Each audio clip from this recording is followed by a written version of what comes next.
मला आवाज शेवटपर्यंत येतो का? कारण मी जोरात बोललो नाही तर जेवल्यानंतरची परिस्थिती मला माहिती आहे. कारण मला तुम्हाला फक्त भाषण नाही द्यायचं तर जागं पण ठेवायचं आहे. 2 रिस्पॉन्सिबिलिटीज आहेत माझ्याकडे. तर नॉर्मली मी माझं सेशन जे चालू करतो तेव्हा हे म्हणतो की माझ्या समक्ष ऐकणारे 95% लोक हे सायबर क्रिमिनल आहेत. तुम्हाला माहिती हवं असेल की कसं आहे मी सायबर क्रिमिनल आहोत. तुमच्या मोबाईलमध्ये MP3 गाणी आहेत का? आहेत की नाही? आहेत का? ती तुम्ही विकत घेतलीत का? हो की नाही? जोरात एवढं तर बोल नाही. Very good. म्हणजे तुम्ही आपल्या ऑनरेबल डिस्ट्रिक्ट जज समोर कबुली दिली आहे की तुमच्यावर 43 सह 66 गुन्हा दाखल होऊ शकतो. म्हणजे डेटाची चोरी. 43 सह 66 काय म्हणतं की कोणीही कोणाच्या विना परमिशन विना जर डेटा डाउनलोड केला, कॉपी केला तर त्याच्यावर तो 43 सह 66 लागू होतं. 3 वर्षाची सजा आणि 5 लाखापर्यंतचा दंड एवढी त्याच्यावरती आणि कॉग्निझेबल ऑफेन्स. ओके. म्हणजे भारतामध्ये आपण सायबर क्राईम हे कळत नकळत करत असतो. म्हणजे कसं करतो तर आपल्याला खूपशा वेबसाईट संगणकवरती आपण संकेतस्थळावर जातो वेबसाईटवर. आपल्याला कुठचीही गोष्ट आवडली की आपल्या भारताच्या 3 प्रसिद्ध कीज आहेत. कंट्रोल A, कंट्रोल C आणि कंट्रोल V. काय करायचं जे काय दिसतंय ते आपण दाबायचं. हां. आणि एकदम इनोसंटली दाबायचं. म्हणजे आपण एवढं गिल्ट फ्री फील करतो स्वतःला की हे आपल्याच मालकीचं आहे. आणि त्यावेळेला सुद्धा आपण डेटाची चोरी करत असतो. त्यामुळे डेटाची चोरी हा आपल्या कल्चरमध्ये भिनलेला गुन्हा आहे जो आपण कायम करत असतो. म्हणजे आपण तिथपर्यंत राहत नाही तर आपण जेव्हा लोकांना भेटतो तेव्हा आपल्या मोबाईलमधला एखादा मूवी त्याला पास करतो की तू पण बघ. म्हणजे मी तर केलंयच गुन्हा, तू पण कर, अजून लोकांना करू दे. तर मी तुम्हाला एक केस सांगतो. उडता पंजाब नावाची मूवी आली होती. तर त्या ती ज्यांनी बनवली होती, कोणी बनवली होती आठवतं? तो जो डिरेक्टर होता त्यांनी IPR संदर्भात खूप गोंगाट केला होता, आठवेल तुम्हाला. आणि मग तो माझ्याकडे आला की माझी मूवी कोणीतरी रिलीज व्हायच्या 3 दिवस आधीच चोरीला गेली आणि मला नुकसान होणार आहे. मग आम्ही आणि ते त्यांनी खूप गोंगाट केला. म्हणजे आम्ही DCP सायबरकडे गेलो. DCP सायबरनी सांगितलं की आपल्याला पहिला जे कोणी मूवी चोरी केली त्याला पकडायचं आहे. आता पहिला पकडणं खूप कठीण असतं कारण हे जे मूवी रिलीज होतात ते दुबईवर नव्हतं. तिकडे कुठेतरी लिंक केलं जातं, तिकडे अपलोड होऊन तिकडनं हे होतं. मग काही दिवस झाले, 2-4 दिवस झाले, 5 दिवस झाले, कुणाला काही पकडलं जाईना.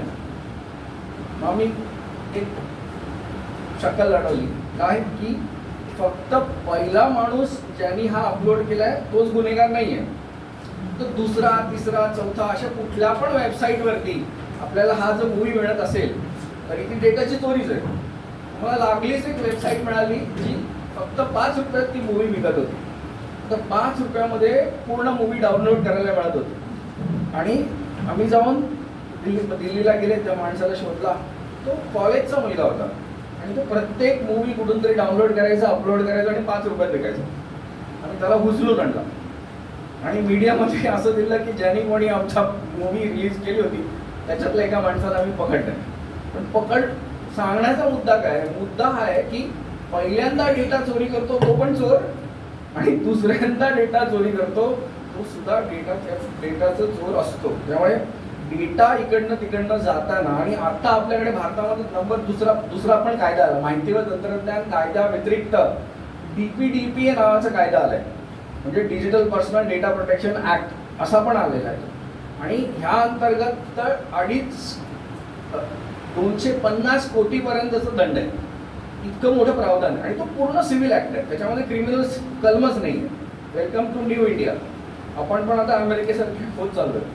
2 गोष्टी तुम्ही प्रकर्षाने इकडे बघाल तर सबऑर्डिनेट लेजिस्लेशनचा उदय. सबऑर्डिनेट लेजिस्लेशन म्हणजे काय? तर IT ऍक्टमध्ये फक्त 90 सेक्शन्स आहेत पण जवळजवळ 30 रूल्स आहेत आणि त्या 30 रूल्समध्ये भरपूर सारे क्लॉजेस आहेत. तर 90 सेक्शन एवढा बारीक असायला पाहिजे होता IT ऍक्ट, पण तुम्ही बघा एवढा जाड आहे. कारण हल्ली ऍक्ट बनवून कायदा आणण्यापेक्षा रूल्समध्ये अखंड कायदा टाकणं सरकारला परवडतं. आता माहिती व तंत्रज्ञान कायदा 2000 हा आपल्याकडे प्रिन्सिपल कायदा जेव्हा आपण सायबर कायदा म्हणतो 2000 साली आला. तो आज 25 वर्ष झाली. आत्ताच आपण 25 वर्ष त्याचं हे केलं. आज 25 वर्षांनी त्या कायद्यावर तुम्ही बोलतोय. 25 वर्षांनी लक्षात घ्या. आपल्याला जरी वाटत असेल की हा कायदा नवीन आहे पण तो 25 वर्ष जुना झालाय. मजा अजून पुढे आहे की आपण जर ह्याच्या अभ्यासकांना जरी विचारलं की हा कायदा शेवटचा अमेंड कधी झाला होता तर त्याला पण लोक वेगवेगळ्या तारखा सांगतात. हे सोडा, तुम्ही पोलिसांची FIR वाचायला गेला ते काही लिहितात. माहिती व तंत्रज्ञान कायदा 2008 सुद्धा लिहितात. तेव्हा मेजर अमेंडमेंट होती पण तो कायदा आत्ता परवा सुद्धा अमेंड झालाय. सर्वात जास्त अमेंड होणारा कायदा आहे. अजून एक मजा आहे त्याच्यामध्ये की त्याला कोण पण अमेंड करतं. त्याला हा चालू आहे का त्याला ह्या कायद्याला दुसरे कायदे सुद्धा अमेंड करतात. 2000 आता 2023 मध्ये याला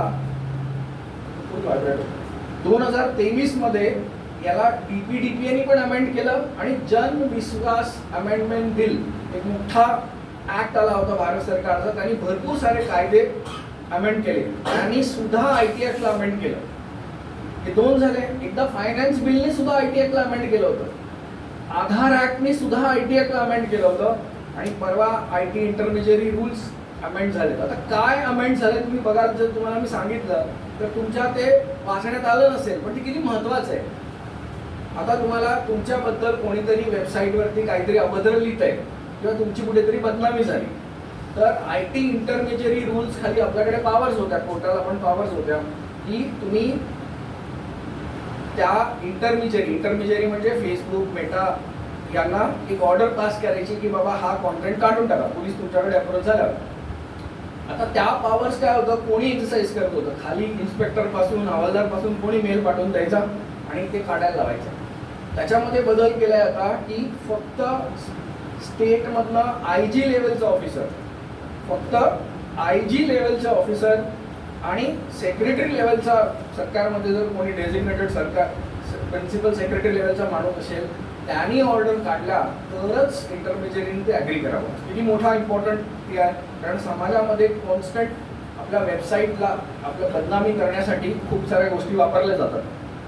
आता बदनामी हा वकिलांसाठी, जजेससाठी किंवा कुठल्याही आपण जे समाजामध्ये स्थान असलेल्या लोकांसाठी ऑनलाईन बदनामी हे खूप मोठं हत्यार झालेलं आहे. Online defamation.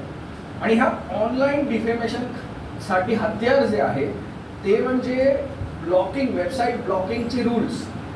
तुम्हाला ब्लॉक कसे करता येतात, ते कसं ब्लॉक करणार तुम्ही त्याला. तुम्ही पोलिसांकडे गेलात तर त्यांच्याकडे पहिली आता ही पॉवर होती ती आता पॉवर काढून IG लेवलपर्यंत गेली.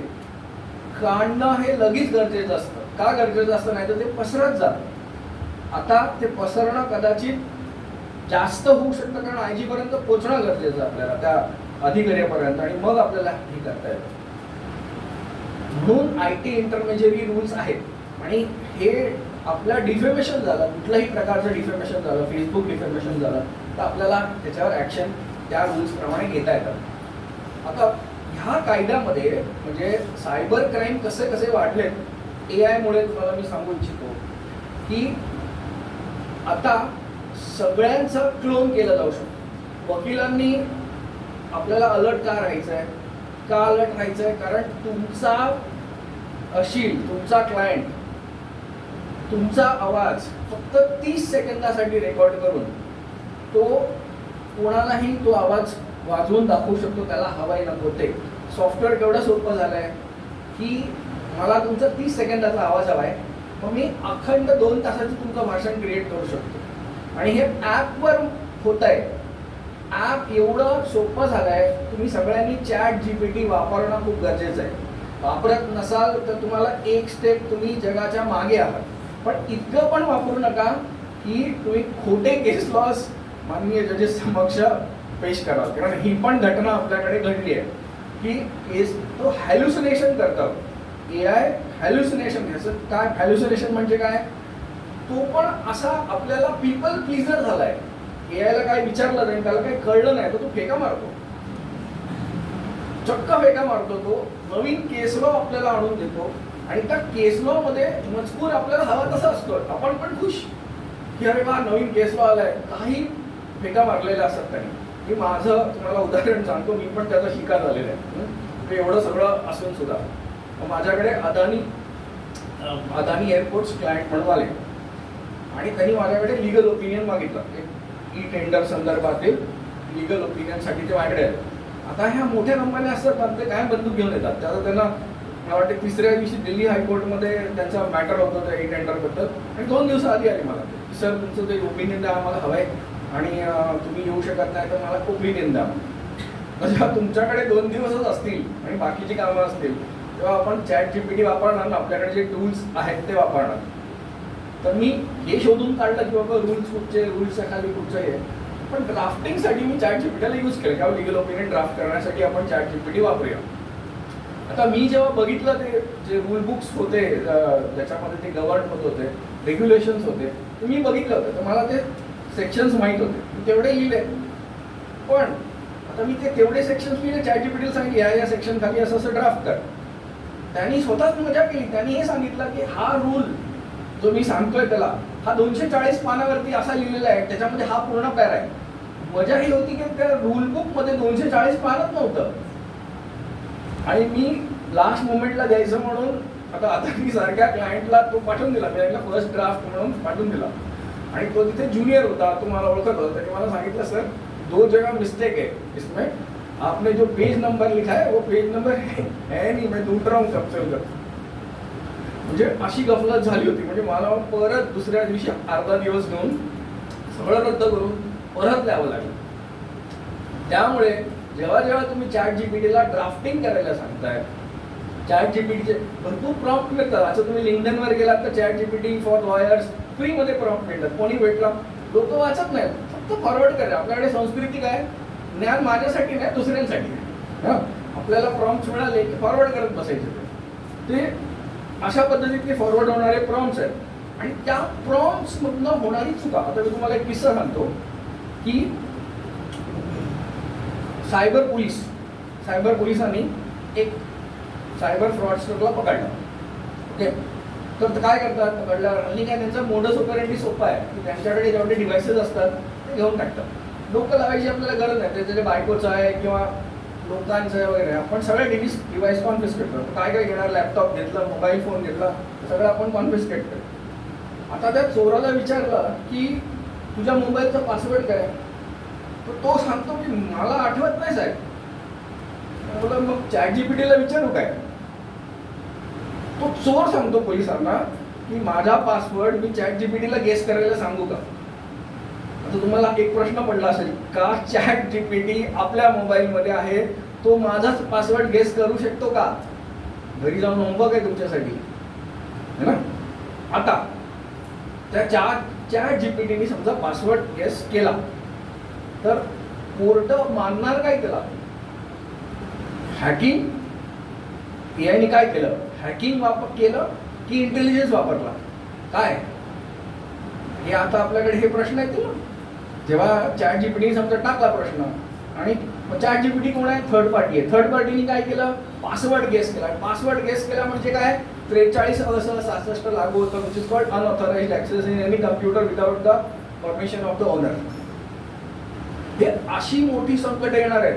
मग एआय आपला सल्लागार असणार आहे की विटनेस असणार आहे, हे सगळंच येणार ना आपल्याकडे. की उद्या जर आपल्याला स्वतः अपियर होण्यासाठी आपण अलाव करतो, कायदा अलाव करतो. उद्या जर एखाद्या प्लेंटिफ येऊन म्हणाला माझ्या वतीने माझा चॅटबॉट बोलणार, जास्त लांब नाही आहे कोर्टामध्ये, माझ्या वतीने हा माझा लीगल चॅटबॉट आहे तो बोलणार कोर्टामध्ये. मग आता सर्वात मोठा प्रश्न डायस पुढे काय येणार की वकीलपत्र कोणाचं आहे. एआय वकीलपत्र घेऊ शकतं का. तुम्हाला आज हे वाटत असेल की मी खूप फ्युचरिस्टिक बोलतो, जास्त फ्युचरिस्टिक नाही आहे. परवाच 2-4 दिवसापूर्वी, म्हणजे आता कोर्ट बंद व्हायच्या 2-4 दिवसापूर्वीच एक आपला वकील बंधू यंग होता, तो आयपॅड काढून जजनी कुठलाही प्रश्न विचारला की त्याला प्रश्न विचारत होता, त्याच्यावरनं उत्तर देत होता. आणि त्याला झापण्याला आलं की आयपॅड मधला विचारून प्रश्न म्हणजे टाईप करून त्याला विचारून मला उत्तर देऊ नकोस.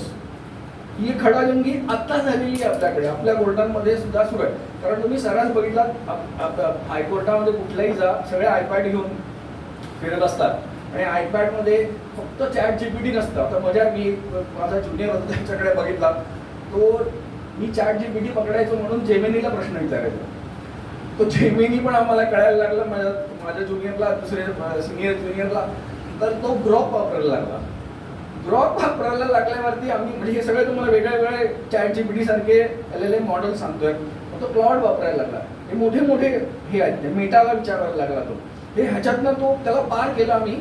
तर त्यांनी शोध लावला की आपल्याला असा ॲप पण डाउनलोड करून ठेवता येतो जो त्याला इंटरनेटची गरज नाही आहे, आणि आपण मॉडेल्स डाउनलोड करून ठेवून द्यायची मोबाईलवरती आणि तो आपल्याला उत्तर देतो. त्याचं त्यांनी माझ्या लॉ फॉर्ममध्ये पूर्ण प्रेझेंटेशन दिलं लोकांना की आपल्याला इंटरनेटची गरज नाही, आपण असं डाउनलोड करूया आणि आपण बघायला. म्हणजे आपण त्या स्थितीला पोहोचलोय.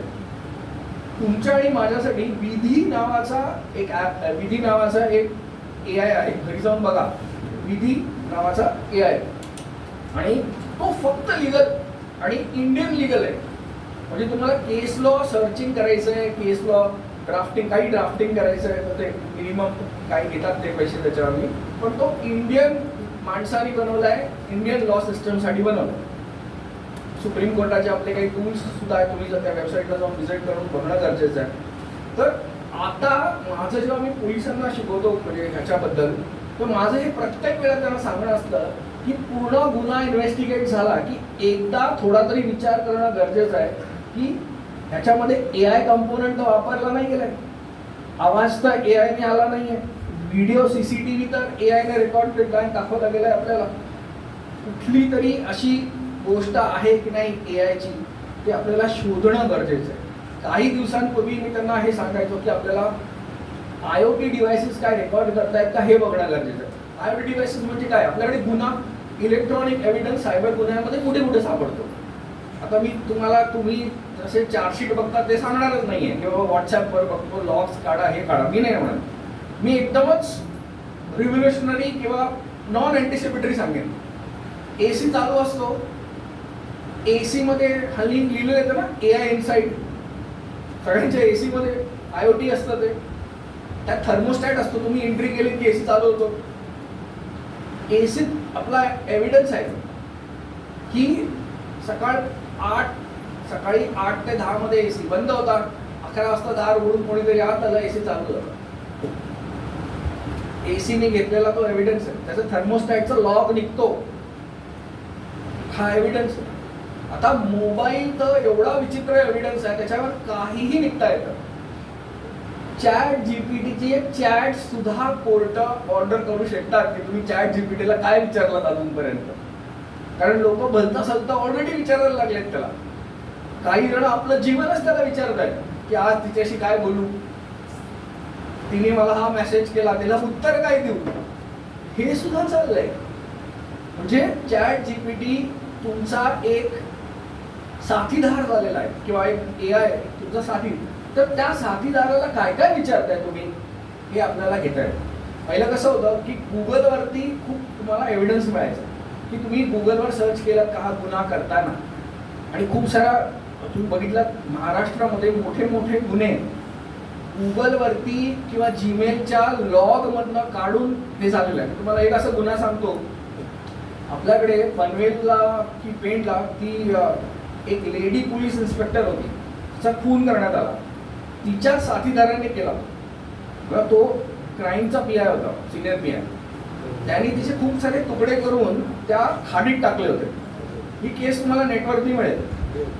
तुम्ही म्हणाल ह्याच्यात सायबरचा किंवा इलेक्ट्रॉनिक एव्हिडन्स आला कुठून, कारण सगळा गुन्हा इलेक्ट्रॉनिक एव्हिडन्समुळेच सोडवला गेला तो. कारण हा होता लोकल क्राईम LCBचा PI, याला सगळं माहीत होतं कसं करायचं ते. याने तिचे तुकडे करून ज्या ठिकाणी तुकडे केले त्याला त्या केमिकलनी धुवून सुद्धा टाकलं, त्यामुळे नो एव्हिडन्स. जे तुकडे करून त्याला दगड बांधून त्या खाडीत टाकून दिले, त्याच्यामुळे तो फ्लोट नाही झाला खूप डीप खाडीमध्ये, असं सगळं केलं त्यांनी. त्याच्यामुळे फोन एका ठिकाणी त्याला बंद करून टाकण्यात आला, त्याच्यामुळे टॉवर लोकेशन गेलं होतं. तर वाचलं काय? वाचलं तेव्हा जेव्हा आम्ही त्याला बघायला सुरुवात केली, जेव्हा तो मोबाईल घेतला, त्या मोबाईलमध्ये काय होतं, त्याने एकच चूक केली होती की आपण सगळेजण करत असतो. व्हॉट्सॲप मोबाईल जो व्हॉट्सॲप होता तो गुगल ड्राईव्ह वरती बॅकअप होता तिचा.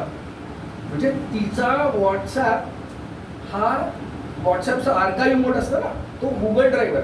त्याच्यामुळे ह्यांच्याबरोबर असणारी सगळी जे काही वार्तालाप होता, व्हिडिओ एक्सचेंज होतं, जे काय चॅट होता, तो सगळा तिच्या जीमेलमध्ये होता. आता आम्हाला चॅलेंज हे होतं की तिचा जीमेलचा पासवर्ड शोधणं, आणि मग आम्हाला सगळं हे मिळालं. मग आम्हाला काय मिळालं, सर्वात महत्त्वाची घटना ही की लास्टला तिचं जे लास्ट नोन लोकेशन होतं जिथे मोबाईल बंद झाला, त्याचा GPS लॉग सुद्धा या गुगल ड्राईव्हवर अपलोडेड होता. त्यामुळे आम्हाला जे लास्ट नोन लोकेशन ज्या खाडीवरती सगळं झालं तिथे आम्हाला ते माहीत पडलं, आणि पूर्ण इलेक्ट्रॉनिक एव्हिडन्सवरती हे गेलं. आता टफ किती धरणार किंवा काय, त्याला शिक्षा झाली आता खालच्या आपल्या ह्याच्यामध्ये, पण त्याला it was monitored by chief minister himself, आणि त्यांनी ACP अपॉइंट केली होती, अल्फान्सो मॅडम म्हणून होत्या, त्या क्राईमच्याच हे होत्या, तिला अपॉइंट केलं होतं ऑफिसर म्हणून, IO म्हणून, आणि त्याने आम्ही शोधत गेलो आणि आम्हाला सापडलं होतं. मुद्दा सांगायचं काय की इलेक्ट्रॉनिक एव्हिडन्स कसा तुम्हाला रिव्हील करतो सायबर क्राईम झाला किंवा नॉन सायबर क्राईममध्ये. उदाहरण देतो मी तुम्हाला. अजून तुम्हाला माहिती नसेल की तुमचा मोबाईल फोन जेव्हा तुम्ही रील सर्च करता असं, किंवा ॲमेझॉनवरती एखाद्या प्रोडक्टवर असे थांबतो ना आपण बघायला असं, किंवा कुठल्याही न्यूजवरती तुम्ही असे थांबता, तेव्हा त्या मोमेंटवरती गुगल, ती न्यूजचं पोर्टल, तो ॲमेझॉनची वेबसाईट, ते इंस्टाग्रामचं रील ते रेकॉर्ड करते की तुम्ही त्या रीलवर किती सेकंद थांबला, किंवा असल्या रील्सवरती तुम्ही किती सेकंद वेळ घालवता. हा एक एव्हिडन्स आहे. ह्यानी तुमची पर्सनॅलिटी बनते, तुम्ही त्यावेळेला का बघत होता, कसा बघत होता. आणि हा डेटा जगात फक्त 2 ते 3च कंपन्या आहेत, भल्या मोठ्या कंपन्या आहेत, हा विकतात. हा कोण घेतं डेटा तुम्ही थांबलात? सगळे ॲड टेक इंडस्ट्री आहे, ते विकत घेतात. काही अंतराने हाच डेटा एव्हिडन्समुळे पण वापरला जाऊ शकतो. हा पण एक एव्हिडन्स आहे. आता ते जो डेटा घेत आहेत ते तुमच्या नावाशी बांधत नाहीत. ह्याला तुम्हाला मर्यादा गोष्ट सांगतो की डेटापेक्षा इन्फरन्स डेटा म्हणजे काय की तुम्ही बघा, तुम्ही रात्रीच्या 11 वाजता सुसाईड हेल्पलाईनला फोन केला, काय इन्फर करता आलं आपल्याला की तुम्ही काल रात्री 11 वाजता सुसाईडल होतात. हा इन्फरन्स झाला ना ह्याच्यावरती. तुम्ही दर रात्री 11 वाजता त्याच हेल्पलाईनला फोन करता, किंवा सोडा ती हेल्पलाईन, तुम्ही एका मेडिकल काउन्सिलरला फोन करताय जो तुम्हाला काउन्सिल करतो, रोज 11 वाजता फोन करत चाललाय तुम्ही. काय इन्फर होतं त्याने की तुम्हाला डिप्रेशन किंवा स्ट्रेसचे तुम्ही शिकार आहात. तर इन्फरन्स डेटा हा मेडिकल डेटा आहे. आजही आपल्याकडे असा कायदा नाही, कालांतराने तो कायदा आहे, आणि ह्या डेटावरनं खूप सारं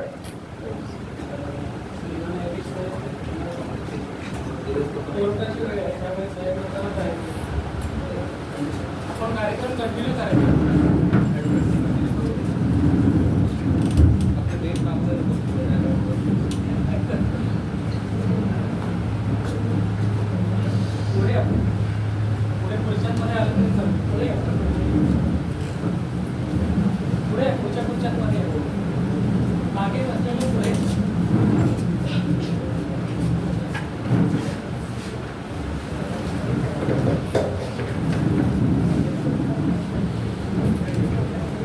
काही जण पुढे येऊन बसा, जागा आहे आपल्याकडे. अजून 2 खुर्च्या आहेत.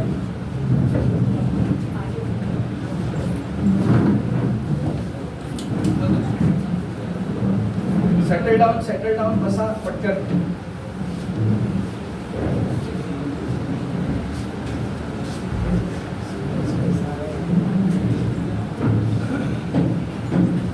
चालू करू का?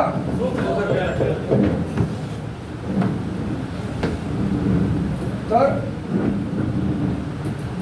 इलेक्ट्रॉनिक एव्हिडन्स एआयच्या युगात जर वकिलांना किंवा जजेसला सर्वात मोठा दुवा कुठे होतोय आपल्याला, की आपल्याला लक्षात घ्या. मी तुम्हाला एक केस सांगतो. माझ्याकडे आत्ताच एक केस आली होती, मी हायकोर्टात, बॉम्बे हायकोर्टात टाकली होती. IIT JEE ची केस होती. त्या मुलाचे आई वडील दोघंही इंजिनियर, दोघंही कॉलेजला शिकवतात. त्यांनी IIT JEE दिली, हुशार होता तो.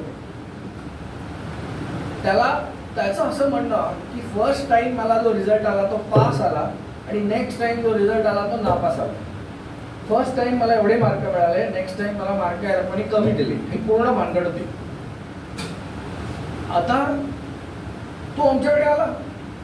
आता तुम्ही जेव्हा एक ते शेड्यूल ट्राईबची हे होते आई बाबा दोन्ही, त्यांनी येऊन मला आईबाबाचं रडगाणं जे काय असतं ते गायलं.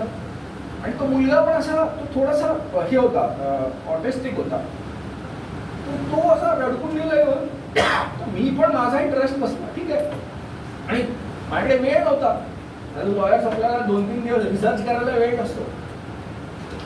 पण रिसर्च आपला कधी होतो, जेव्हा बेंच पुढे आर्ग्युमेंट चालू होतात तेव्हा आपला रिसर्च. कारण बेंच सुद्धा स्क्रुटिनाइज करते, आपण पण करतो आणि आपली ऑपोजिट पार्टी तर करतेच करते.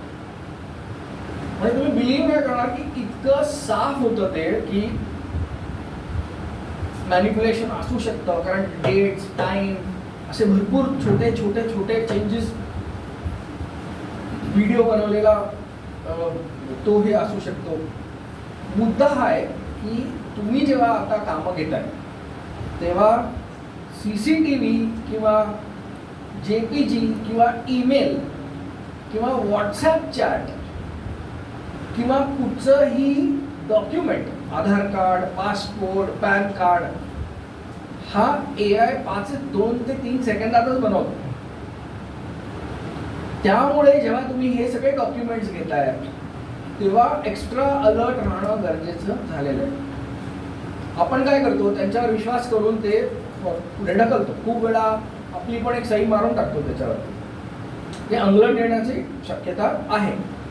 माझं असं म्हणणं आहे की जजेस लोकांना सुद्धा काही असे टूल दिले पाहिजे की तो एव्हिडन्स त्यांच्या पुढे आल्यावरती त्यांनी चेक करावा की तो म्हणजे ॲक्च्युअल एव्हिडन्स आहे की AI ने बनवलेला आहे. मग आता गडबड कुठे व्हायला लागली आहे. मी जर तुम्हाला आता सांगितलं की तुम्ही ChatGPT उघडून त्याला सांगितलं की भारतीय न्याय संहिता किंवा BSA वर, भारतीय साक्ष अधिनियमवर तू 2000 शब्दांचा एक लेख लिही मराठी. 2 ते 3 सेकंदामध्ये तो लेख लिहितो. नंतर तुम्हाला ऍक्च्युअल डेमॉन्स्ट्रेशन दाखवेल. मराठीत लिहितो, मराठीतले वाक्प्रचार यूज करतो, का एकही चूक करत नाही. Take it from me. Okay, आता गडबड कुठे होणार आहे ते बघा.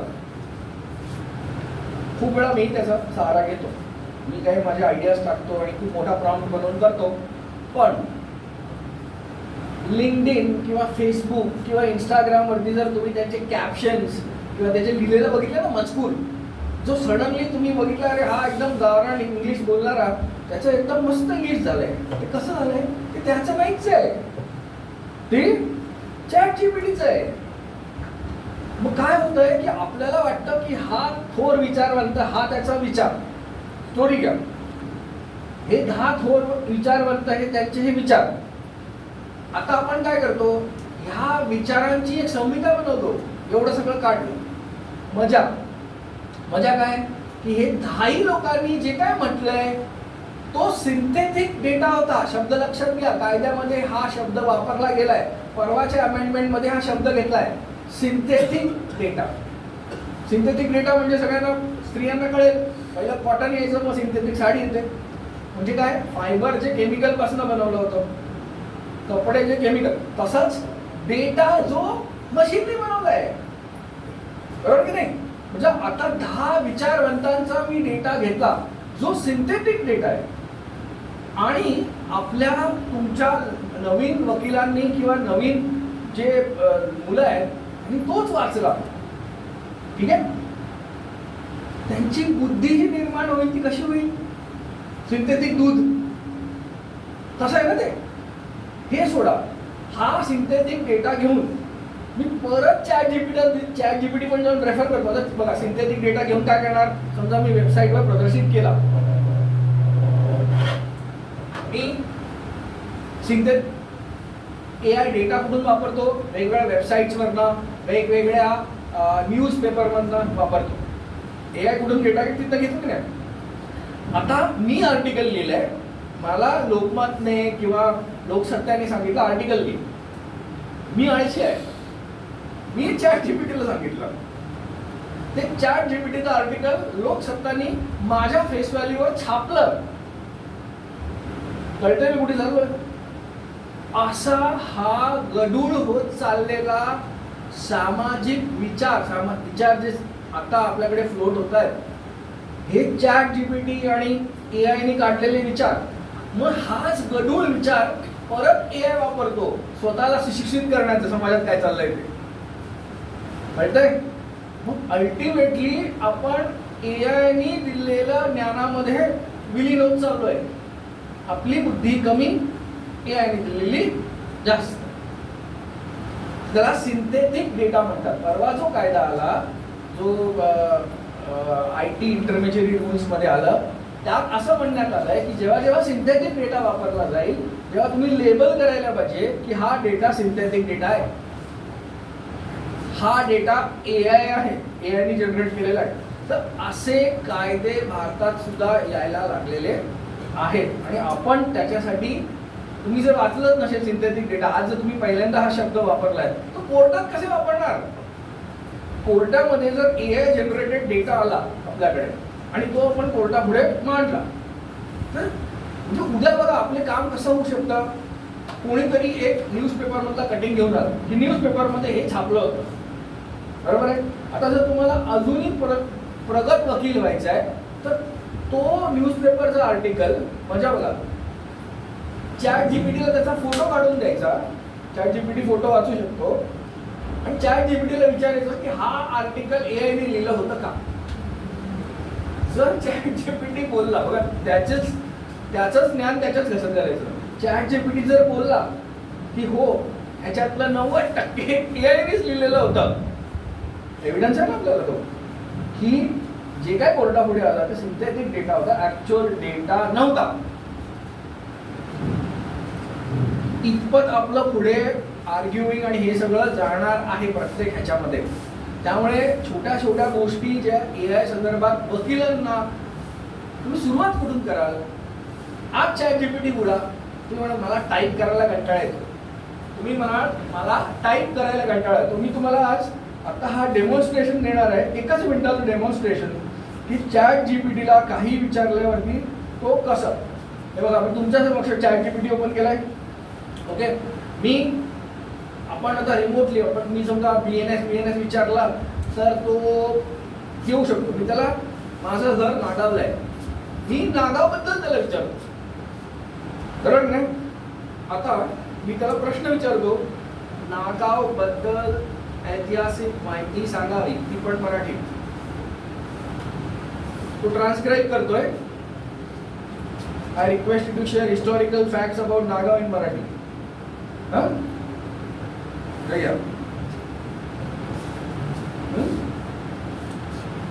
मी BNS बद्दल तर विचारलंच नाहीये त्याला, तेव्हा किती खालील मी मराठीत नागाव आहे. हा जो नागाव त्यांनी घेतलाय हा आसामचा घेतलाय, एवढी चूक करू शकतो. तुम्हाला हे पण कळलं, नागाव हे आसाममध्ये डिस्ट्रिक्ट आहे, त्याच्याबद्दल घेतलं. आता जर आपण त्याला सांगितलं की नागाव इन मराठी, नागाव अलिबाग इन मराठी, त्याला सांगितलं नागाव अलिबाग इन मराठी. आता फक्त 2 मिनिटं तुम्हाला विचार केला त्याच्यासाठी लगेच आला. नागाव अलिबाग मुंबईच्या आसपास रायगड जिल्हा. हे सगळं त्यांनी लिहिलंय. मी काय नाही बरं. प्रिय ॲडव्होकेट डॉक्टर माळी सुरू करतो. चापलुसी किती आहे ती पण बघा. हे पण करतो ते. ओके. आपल्या मागणीनुसार मी नागाव अलिबाग भागाबद्दल काय ऐतिहासिक तथ्य मराठीत मांडले आहेत. सगळं केलंय ते. नाव व वसाहतीचा प्रारंभ तिथपर्यंत केलाय तो. नागाव हे गाव अलिबाग तालुक्यात रायगड जिल्हा स्थित असून 2011च्या गणनेनुसार सुमारे 4977 लोकसंख्या आहे. इतपत गेलाय तो. बघा उगम कुठून झाला, काय झालं, राजकीय सैन्य विशेष केवढा आहे बघा. कळलं तुम्हाला किती हुशार झालेला आहे. तुम्ही त्याला कुठच्याही बिमारीबद्दल विचारा. म्हणजे तुम्हाला सांगतो, तुम्हाला जर त्याचा खरा उपयोग करून घ्यायचा असेल ना, त्रास देऊ नका त्याला. कारण आपल्याकडे काय, आपण डॉक्टरांना पण त्रास देतो. माझं हे दुखतंय, हे दुखतंय का, ते पण दुखतंय, नाक पण दुखतंय, पोट पण दुखतंय, ताप पण आलाय, थंडी पण वाजली, असं एक्झॅक्ट त्याला तुम्ही सांगा तुम्हाला हे झालंय. तो तुम्हाला सांगेल की तुमचा कुठला रोग आहे. तुम्ही जर विचारलं की तात्पुरतं औषध कुठलं घेऊ ते पण सांगतो. वर्ड सांगतो तुम्हाला मजा करण्यासाठी. मी माझा हात स्कॅन केला, हात, आणि त्याला हातांच्या लकीरांवर प्रश्न विचारला. ते सुद्धा बोललं. त्याला मी पत्रिका स्कॅन करून दिली आपली. तो नक्षत्र बारीक बारीक लग्नापासून सगळं, म्हणजे लग्न म्हणजे हे असतं ते सगळं त्याला माहित होतं. तो उत्तर देत होता. तो विचारतो उलटा, कशाबद्दल सांगू तुला, मी कुठच्या ऍस्ट्रॉलॉजी प्रमाणे सांगू. इतपत तो गेलेला आहे. तर म्हणणं माझं काय आहे की आपण एआयचा वापर आज आत्ता करणं ह्यासाठी गरजेचं आहे, काम कमी करण्यासाठी नाही, त्याला जाणून घेण्यासाठी. कारण एआय मुळे deep fake, deep voice, deep fake माहिती आहे ना. डीप फेक म्हणजे हुबेहूब माझा व्हिडिओ तुम्हाला दिसेल माझ्या आवाजात, आणि तो काहीतरी बोलत असेल, वकिलांना शिवाय देत असेल, जजेसला काय अभद्र बोलत असेल, पण तो मी नाही आहे. याला डीप फेक. आणि इतकं एव्हिडन्स आणि आपले कॅमेरा इतके छान झालेत. एव्हिडन्स बद्दल सांगतो, लक्षात घ्या. आता मी असा हात करून बोलणं खूप मुश्किल आहे. कारण तुम्ही जर एक तुमच्या चांगल्या रेझोल्युशनच्या सॅमसंग गॅलेक्सी आयफोन मधनं माझा फोटो घेतलात तर माझ्या फोटोनी माझी फिंगरप्रिंट बनवता येते.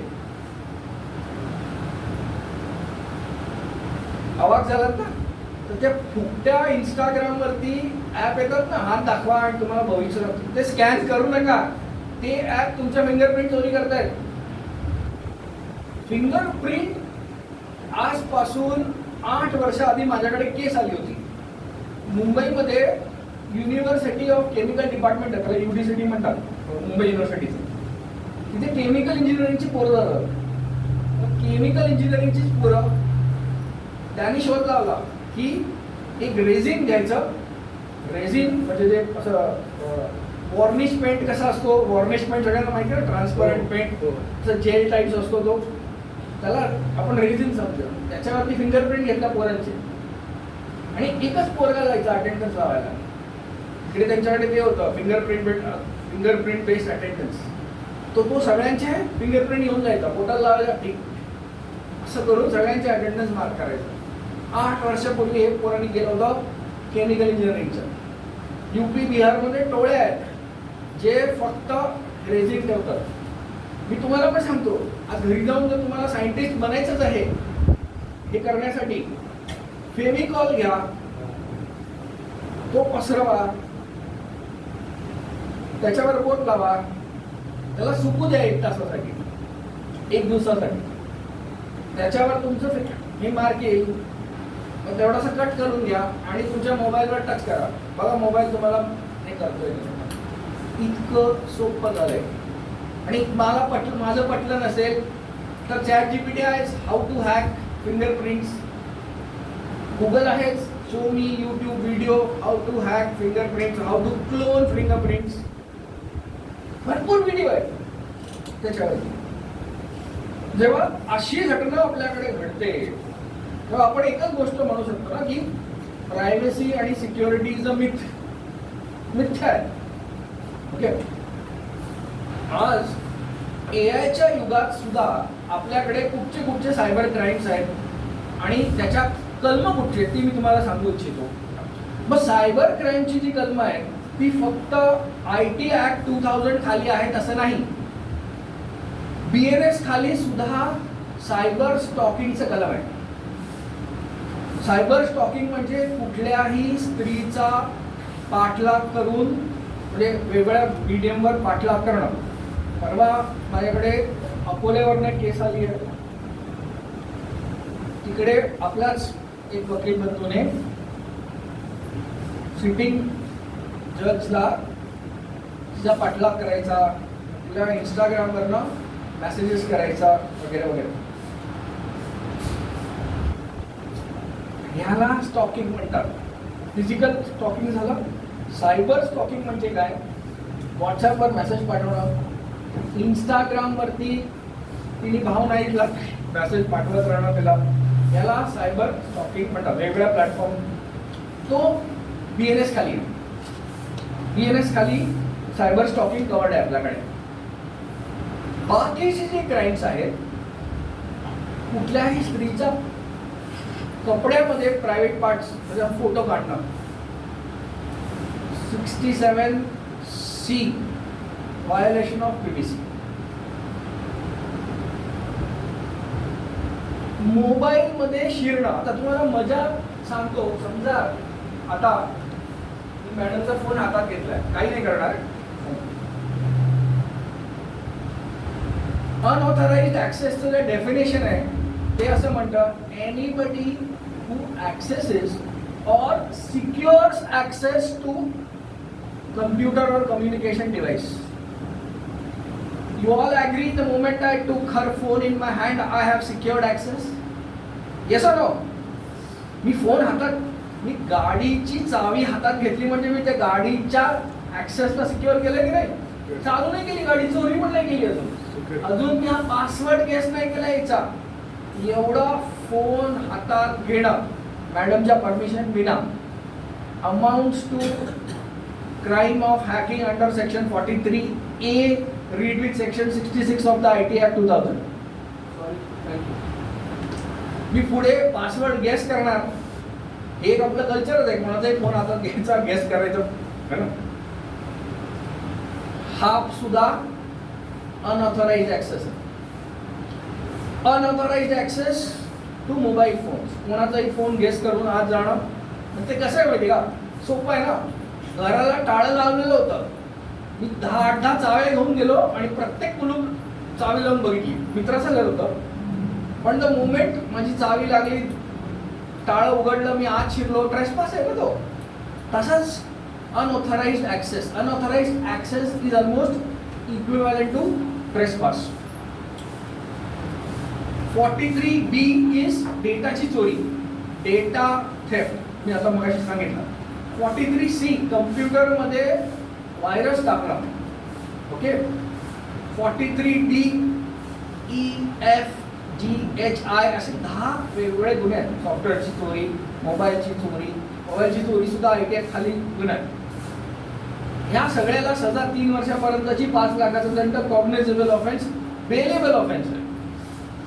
पण नॉन बेलेबल ऑफेन्सची रचना कुठे सुरू होते?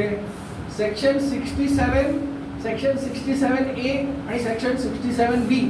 सेक्शन 67 म्हणजे न्यूड पिक्चर्स लोकांना पाठवणं. स्त्री पुरुष दोन्ही, जेंडर न्यूट्रल ऍक्ट आहे तो. स्त्रीने पुरुषाला पाठवलं तरी, पुरुषाने स्त्रीला पाठवलं तरी 67 लागतो. आता पहिल्यासारखं ॲज अ लॉयर तुम्हाला मी एक माझी केस सांगतो. आता जी मी बेल हँडल केली होती ती, ही केस काय होती की आपल्या माननीय मुख्यमंत्री त्यांची wife, she is a popular lady.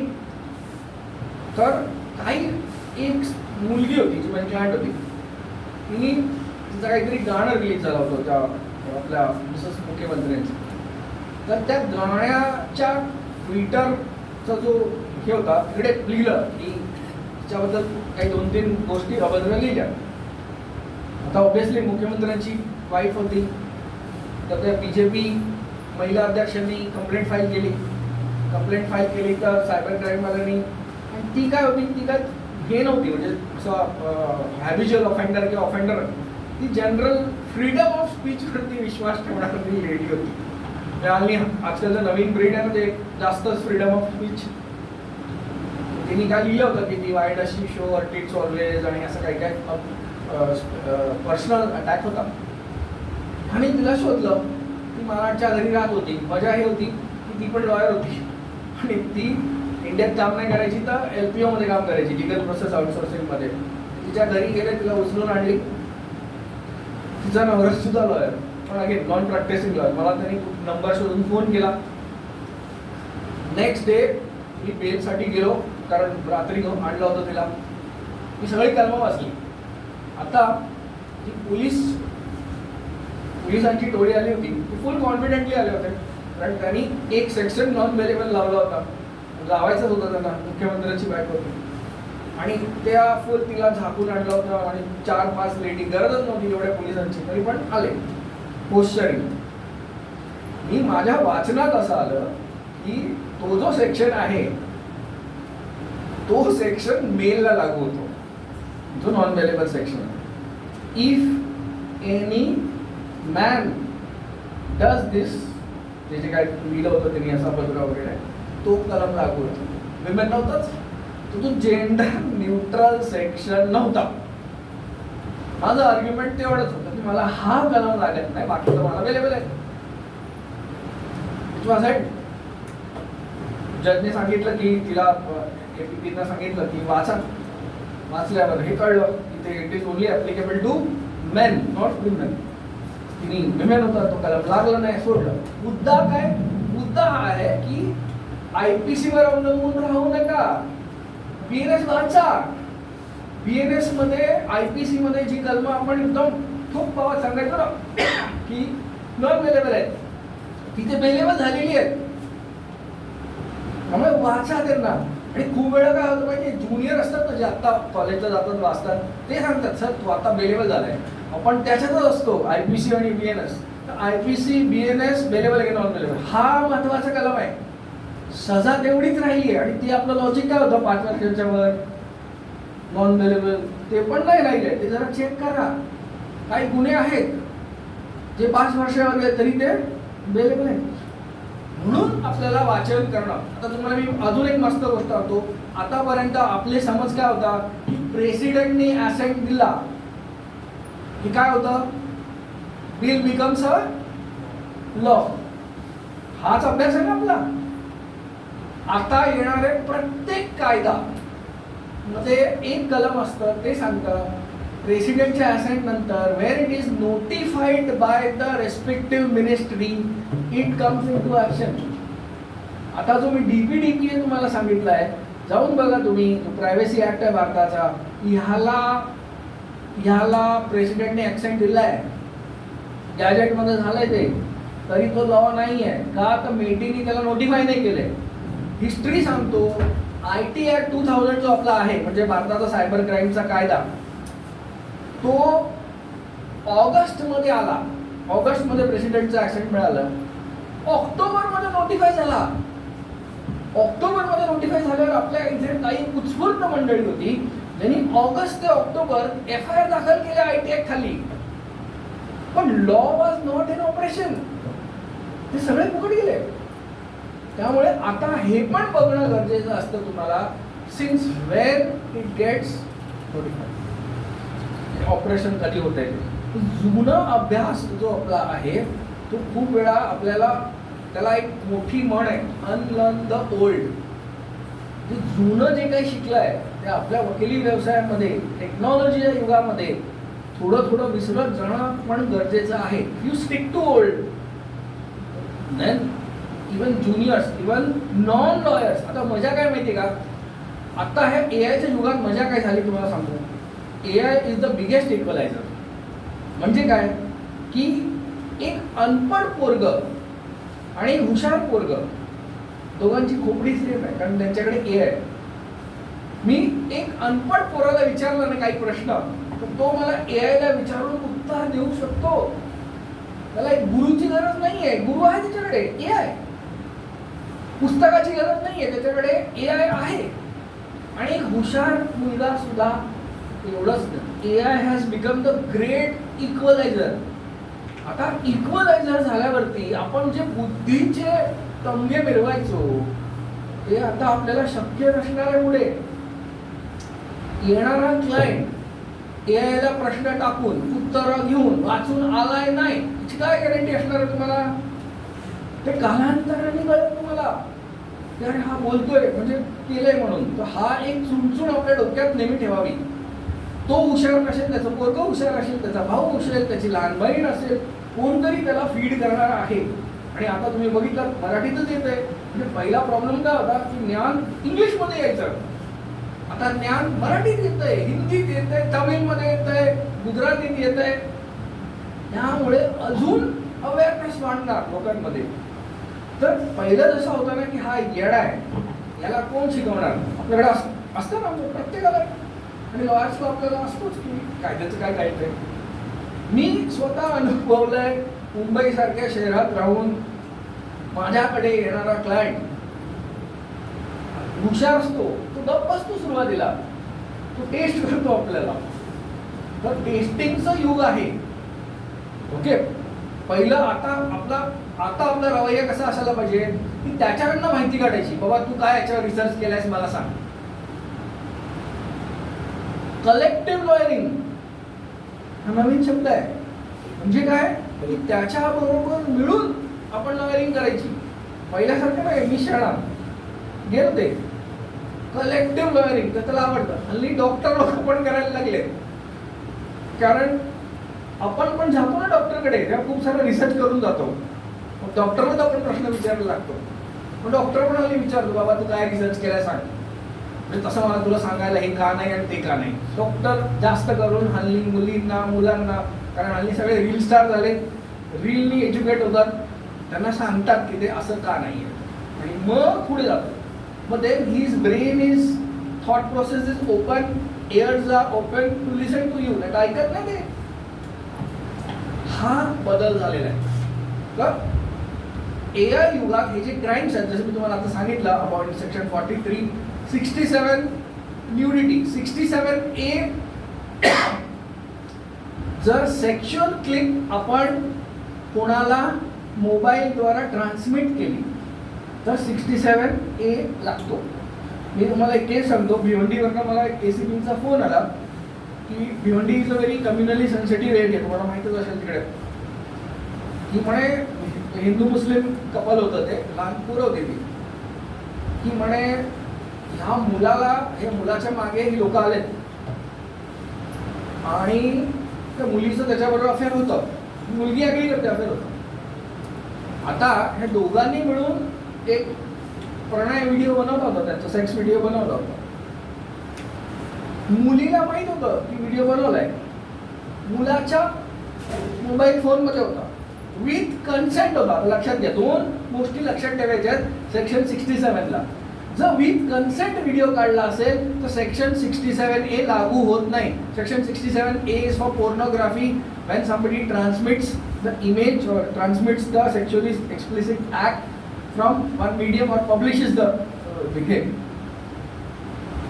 तर कन्सेंट असेल दोघांचा तर 67A लागत नाही.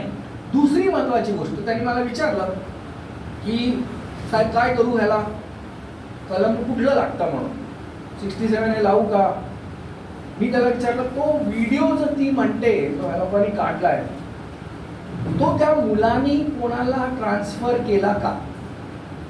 कोणाला त्या मुलाच्याच कॅमेरामध्ये मुलगा सारखा सांगतोय की तिच्या मर्जीने काढला होता, तो माझ्याकडेच आहे, मी कोणाला दिला नाही. पण मला ती जी मंडळी आली आहे बाहेर दबाव डालते, तो सांगतात की ह्यानी व्हिडिओ सगळ्याकडे पसरवला म्हणून, पण तो त्याचा तसा आपल्याकडे एव्हिडन्स नाही. म्हणजे जर तुझ्याकडे प्रायमा फेसी एव्हिडन्स नसेल तर 67A लावू नकोस, कारण कुठल्याही मुलाचं जीवन बर्बाद होऊन जातं ना. 67A म्हणजे काय, ते बेल नाही मिळणार त्याला, मीडियावाले उगी छापून टाकतील काही ना काहीतरी, गेलं ते. आणि या दोघांचं जर नातं असेल ते पण तुटलं.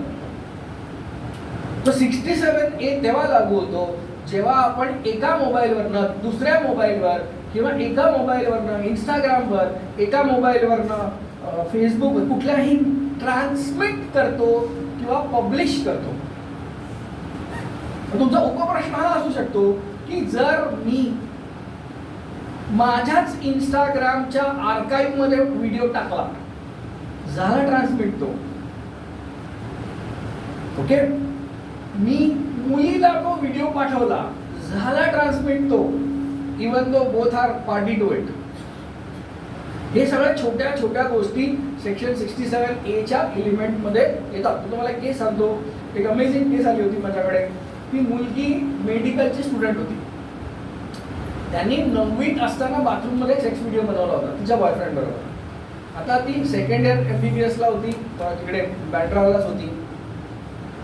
तेव्हा तो व्हिडिओ व्हायरल झाला म्हणजे कुठच्या तरी पॉर्न वेबसाईट वरती अपलोड झाला होता. ही मुलगी ऑब्विसली ट्रॉमा मध्ये गेली. चांगल्या घरची होती, जे बाबा यायचे आमच्याकडे.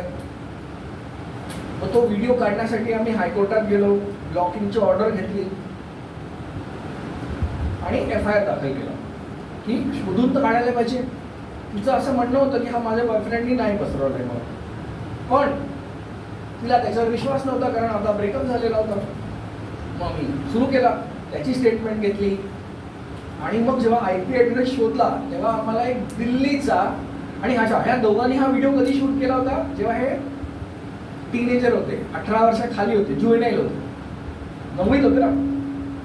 आता ते प्रौढ आहेत दोघंही. केस किती कॉम्प्लिकेटेड बघा. ती मग त्या मुलाला शोधून आणला.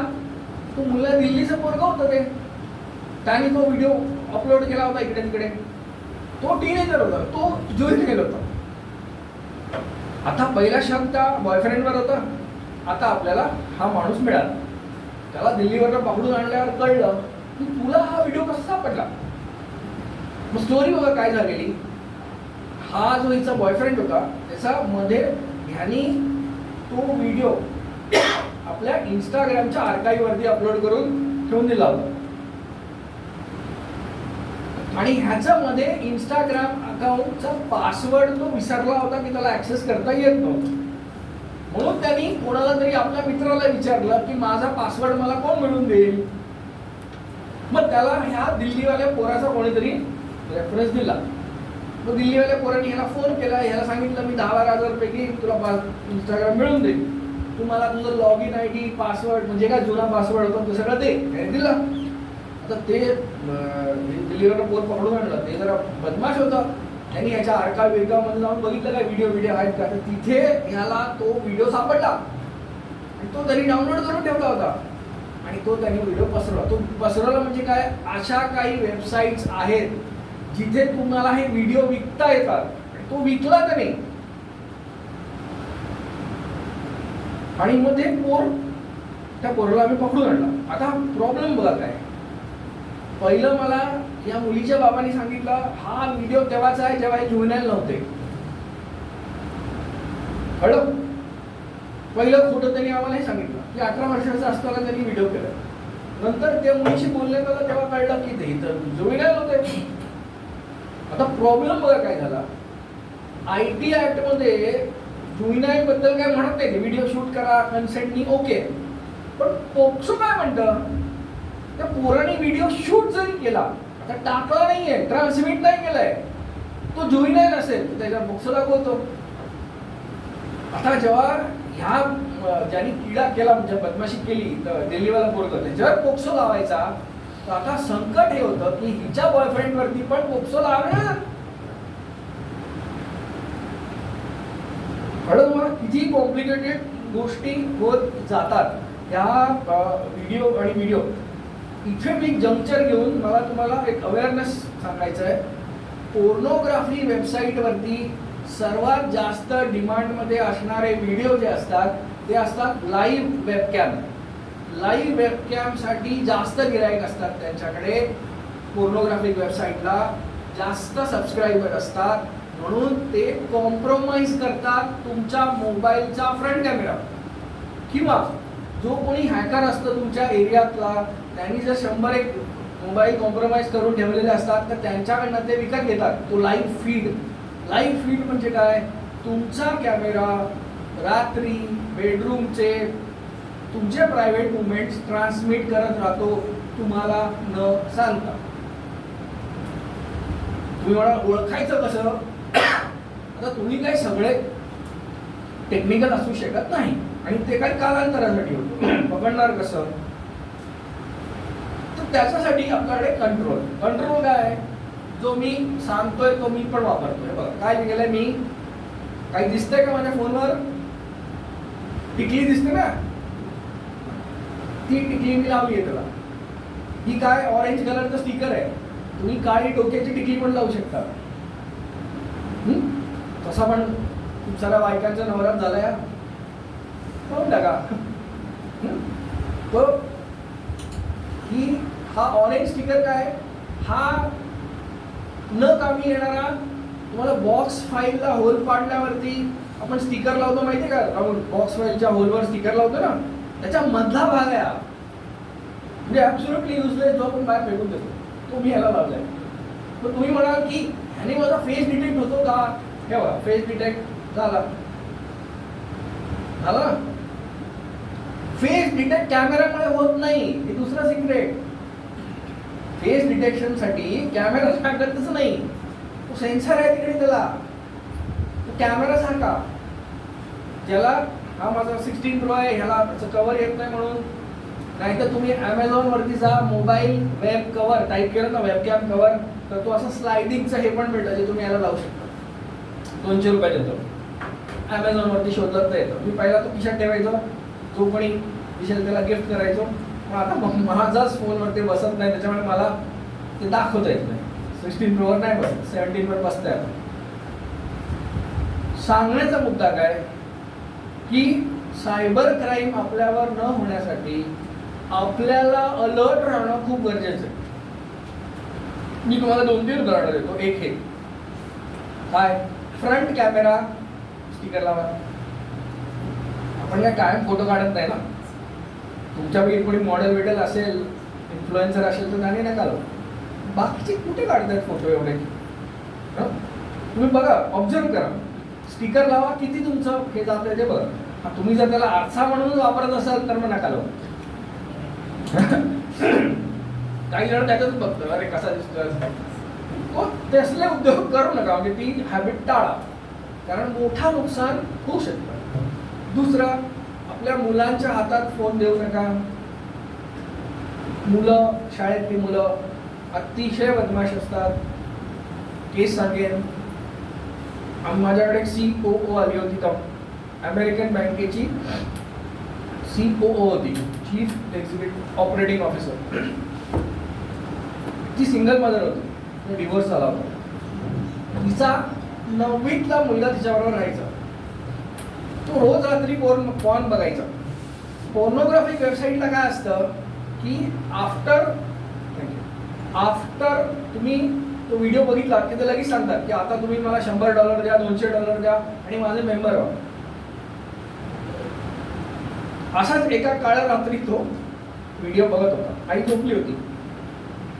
त्यांनी काही 2-1 मिनिटाची क्लिप बघितली, त्याला पुढे बघायचं होतं, तर त्या वेबसाईटने त्याला सांगितलं $100 भर.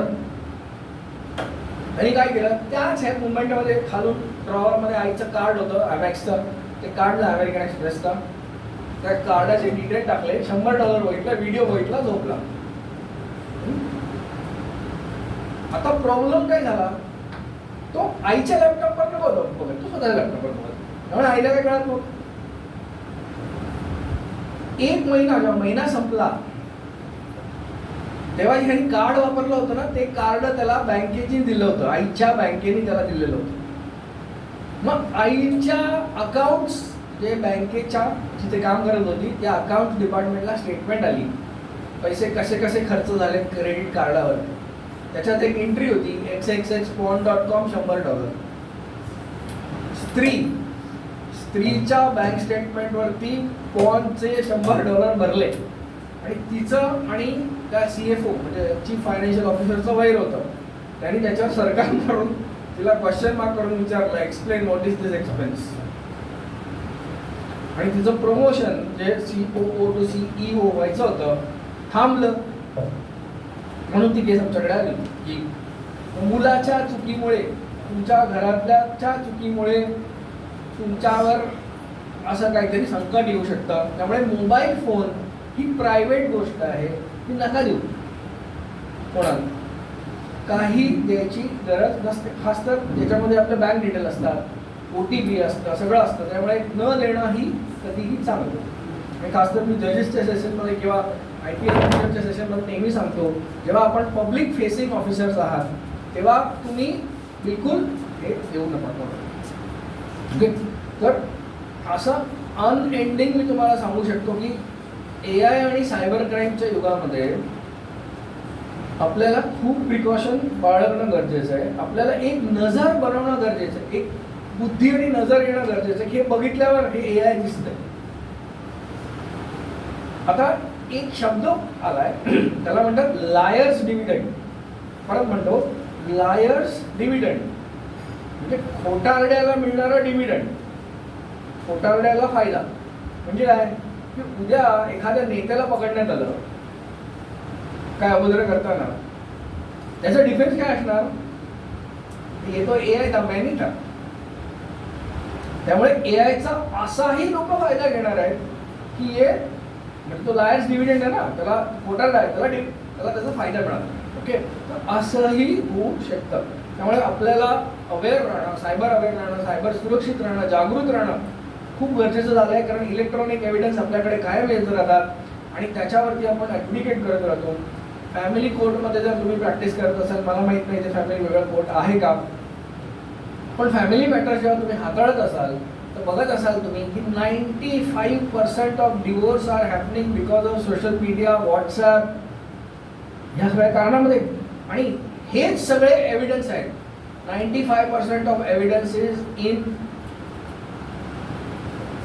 matrimonial matters filed before family court have electronic evidence and majority are social media evidence or WhatsApp evidence, blah blah, CCTV, हे CDR आणि blah.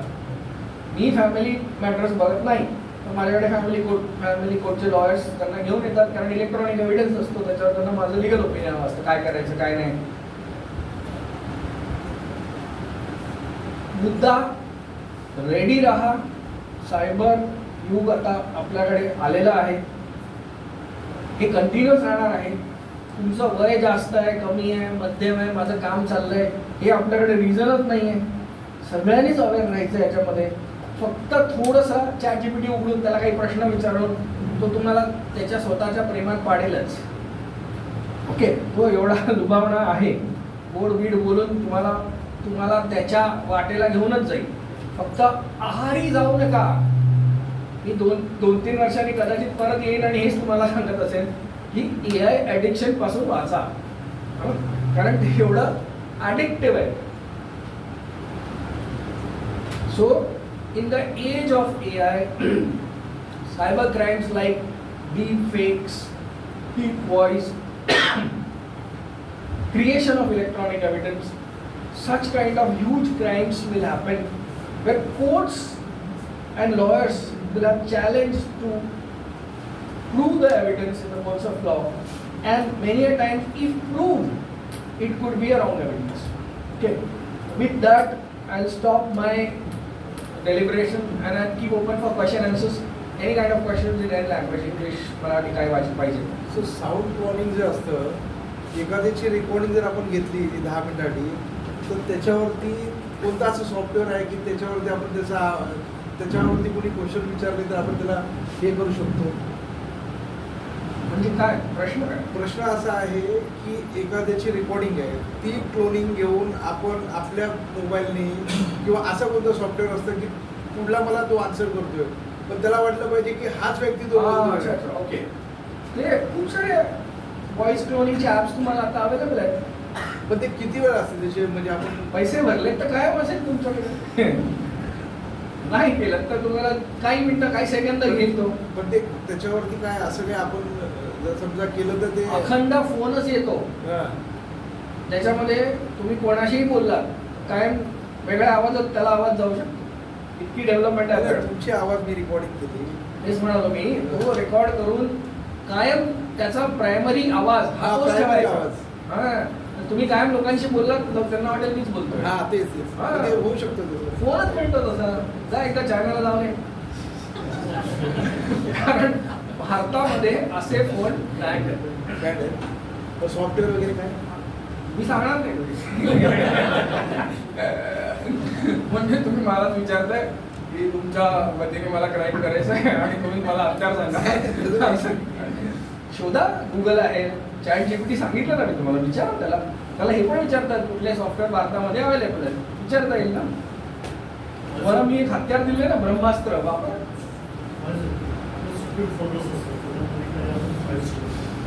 थोडासा आवाज.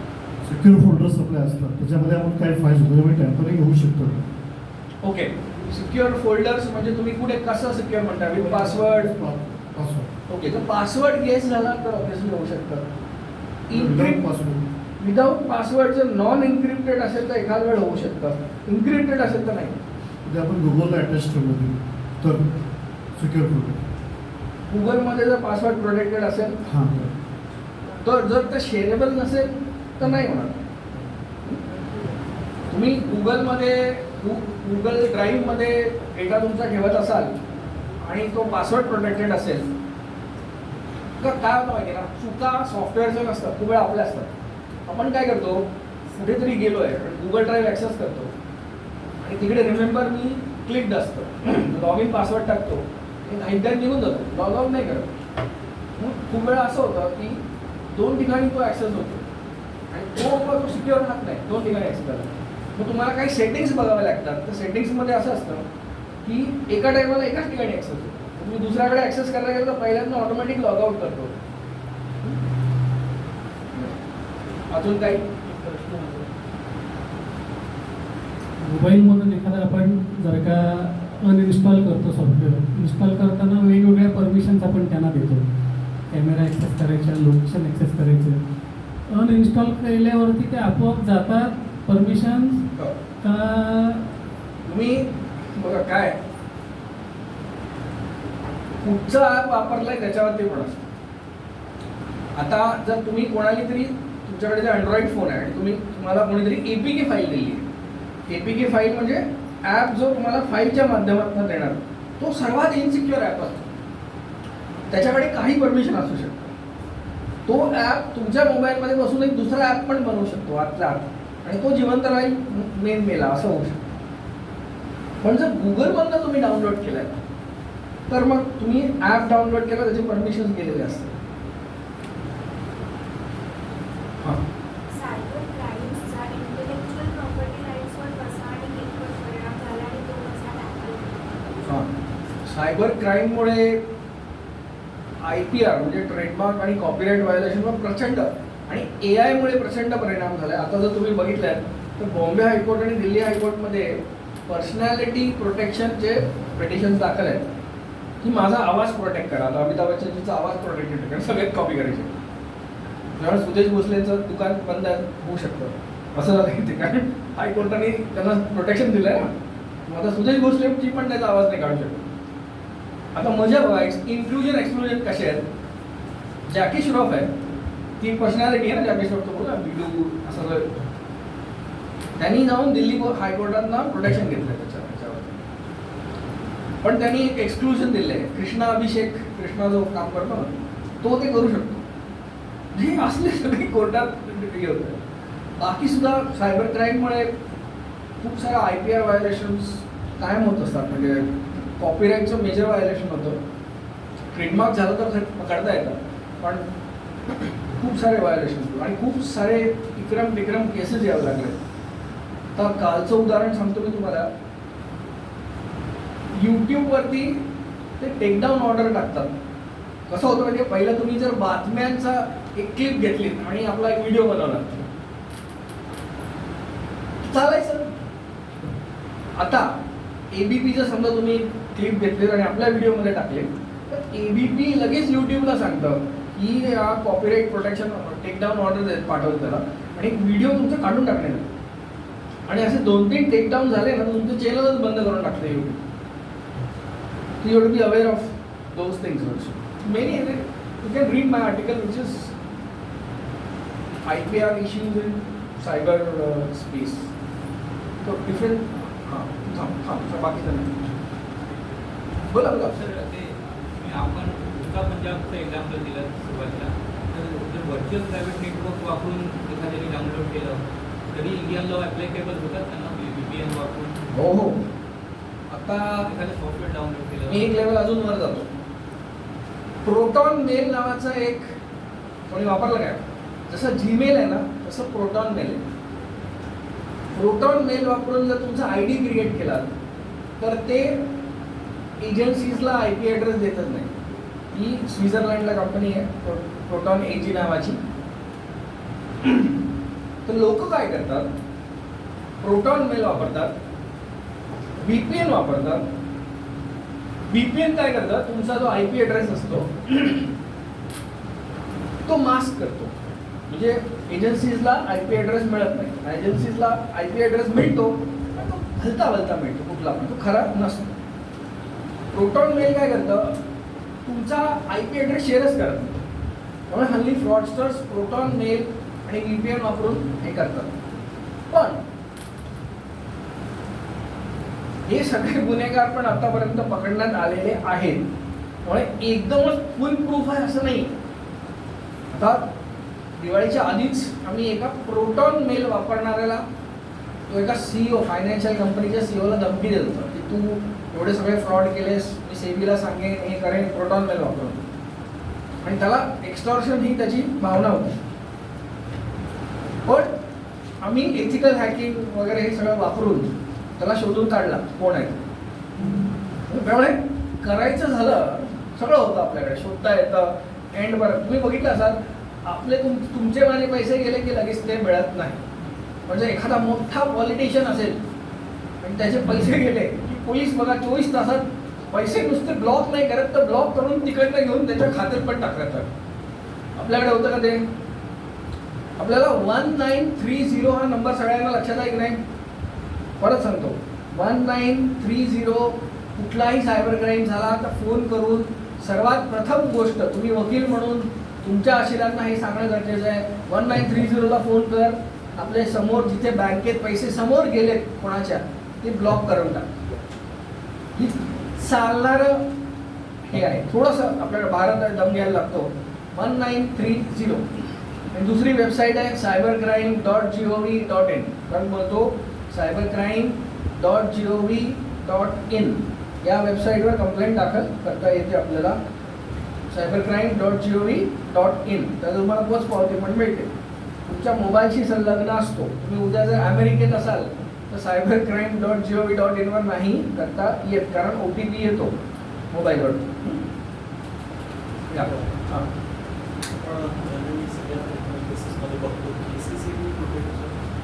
माहिती बाकीचे आपण क्रिमिनल केसेसमध्ये पाहतो की CCTV फुटेज आहे. त्यामध्ये बऱ्याच वेळा पोलीस CCTV फुटेजचं पेन ड्राईव्हमध्ये कलेक्ट करतात. मोस्टली आपण म्हणतो की DVR मधला जो एव्हिडन्स आहे, DVR तो प्राईम एव्हिडन्स म्हणतो आणि ह्याच्यामध्ये घेतलेला पेन ड्राईव्ह मधला सेकंडरी. पण दोन्ही यांची हॅश व्हॅल्यू काढतात पहिलं घेतानाचं आणि ते त्याच्यामध्ये लॅपटॉपमध्ये किंवा कुठल्याही डिव्हाइसमधलं पेन ड्राईव्ह. आता हा सेकंडरी एव्हिडन्स जो आहे पेन ड्राईव्ह, हा पेन ड्राईव्हचा एव्हिडन्स कोर्टामध्ये ॲडमिसेबल केव्हा होतो हा एक प्रश्न आहे. आणि दुसरा की जर तो सिद्ध करायचा असेल प्रॉसिक्युशन काय भेटतं. चांगला प्रश्न आहे की क्रिमिनलमध्ये प्रॅक्टिस करतात त्यांना हा कायम. आज माझं इलेक्ट्रॉनिक एव्हिडन्सवरचं भाषण नव्हतं, पण आता प्रश्न आला आहे तर मी त्याचं उत्तर देण्याचा प्रयत्न करतो. इंडियन एव्हिडन्स ॲक्ट प्रमाणे जेव्हा तुम्ही CDR म्हणजे VCR किंवा तुमचा DVR मधनं तुम्ही पेनड्राईव्हवरती कॉपी करता, इट बिकम्स सेकंडरी एव्हिडन्स. पण let me bring in focus the BSA, भारतीय साक्ष अधिनियम, म्हणजे आताचा जो एव्हिडन्स ॲक्ट आहे, इट सेज की तुम्ही जर DVR मधनं 4 डिफरंट मीडियावरती एकत्र कॉपी मारलात